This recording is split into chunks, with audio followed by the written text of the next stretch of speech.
most of you just got the email just a short time ago, and we put this together rather quickly, but there's important information that we wanted to get out concerning the Elmer Kabawi homicide from over the weekend over at 7-Eleven on Westinghouse. For those of you who aren't familiar, just to recap a little bit, store clerk at that Westinghouse 7-Eleven was found fatally shot that morning.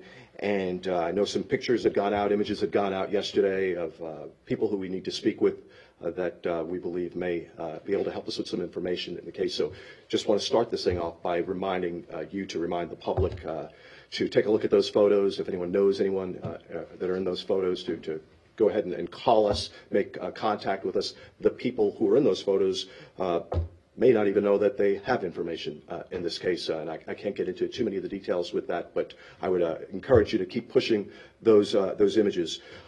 A couple of things we wanted to unpack this afternoon. There's been some developments, nothing that unfortunately we'd be able to announce that we have somebody in custody at this time. That's what we'd love to say at this point. 7-Eleven, you know that Mr. Elmer Kabawi had worked at 7-Eleven over on Westinghouse. Apparently he's been with 7-Eleven Corporation for somewhere in the neighborhood of 5 years. Been a store clerk for a heck of a lot longer than 5 years. In fact, I was talking to his wife, Gail, just a couple of minutes ago, and this guy's devoted his life to retail. Better part of 20 years he's been doing this kind of work, and just in talking with customers who met Kay, and that's what he went by, Kay, just tireless worker, the kind of guy to give you the shirt off of his back, a humble individual who wouldn't hurt a fly. And you know, that makes this situation even that much more tragic, that somebody would just take someone's life like that in cold blood. And that's exactly what the homicide captain called this, just a cold-blooded killing. And it's not something that we as a community, we as an organization are accustomed to seeing. This is somebody that we need to get our hands on and get our hands on quick.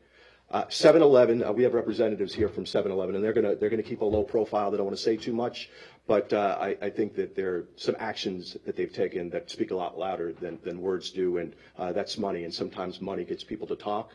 They're offering a $10,000 reward for information concerning this case that'll lead to an arrest. Couple that with a $5,000 reward that we have here through our Crime Stoppers program that brings the reward tally up to $15,000. This will all be brokered through Crime Stoppers. It's so critical for the community to understand that we don't need to know who they are when they pass this information along. We don't need to know where they are. No one's going to follow up with them and subpoena them to appear in court. This is as clean can get. $15,000 for information that leads to the arrest of the person who took this 55-year-old man's life, right? There's also some additional information we want to release today, and I'd like to introduce Lieutenant Alex Watson.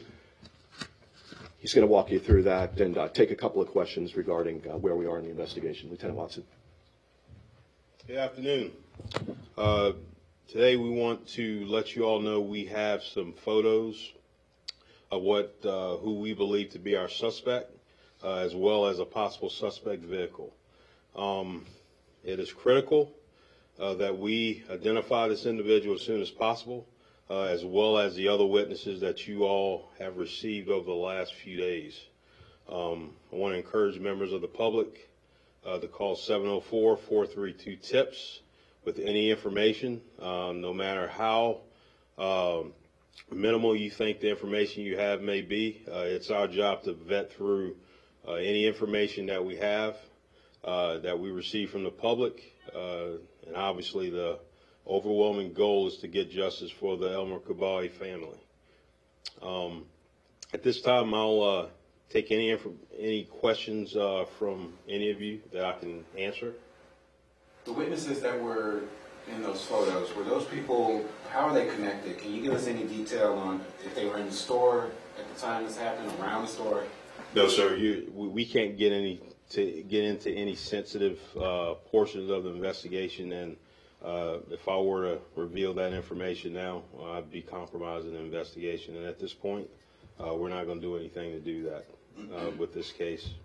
Do you have video of the robbery? Sir? Do you have video of the robbery? We do. Will you be releasing any other No, ma'am. videos? Was there any struggle that took place before the murder? Was the victim cooperating? And can you talk about any of No, sir, I can't, unfortunately. Talk about, as you spoke, he has worked there, and obviously 7-Eleven family, distraught mourning and coming forth with money, which speaks, unfortunately, for people, that is what it takes. How important this was for them and how you worked with them. Obviously, with the reward that's been set forth by 7-Eleven, that speaks volumes about Mr. Elmer Caballi as an employee, but more so as a person. He was well known to the law enforcement community. He has been working at several locations over the years. Many of our officers were familiar with him. Overwhelmingly, they all say the same thing. The guy was a tireless worker. He always worked night shift and was always positive about the way he did his job. Have you guys put out the new photographs yet? They should be. You should have them right now or shortly. I haven't seen it. Just is he covered, or can you actually? He's masked up. So, what about that photograph would you hope people would notice? I guess.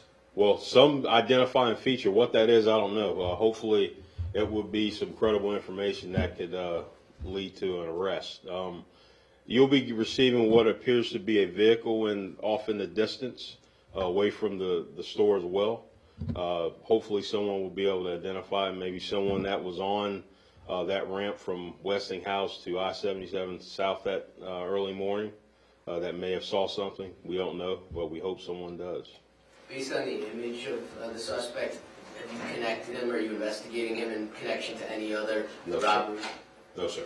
Lieutenant, just a couple of questions. Yes, ma'am. The suspect, had he been to that store that night before, or I mean, is there any? Was We he don't. before? We don't know that.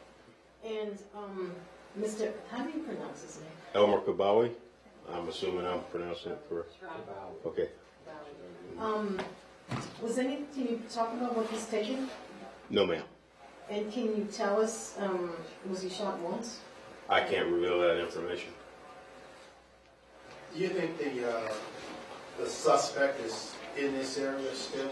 I mean, that's a highway that runs right past there, obviously. It will be pure speculation. We don't know. Obviously, we haven't spoken to anyone that could give us any definitive information about that. So we're hoping, right now with the information that's put out today and previous pressers, that it would trigger someone's memory to give us some information. Do we know if he has family local? Have you talked with any? Our victim? Family? This is his. Yes, he does. And, his wife is here, but doesn't care to just speak with me. She's got enough things she's managing right now. She came out to support today, but she passed along a lot of important information on Kay, and that's what we were able to translate this afternoon.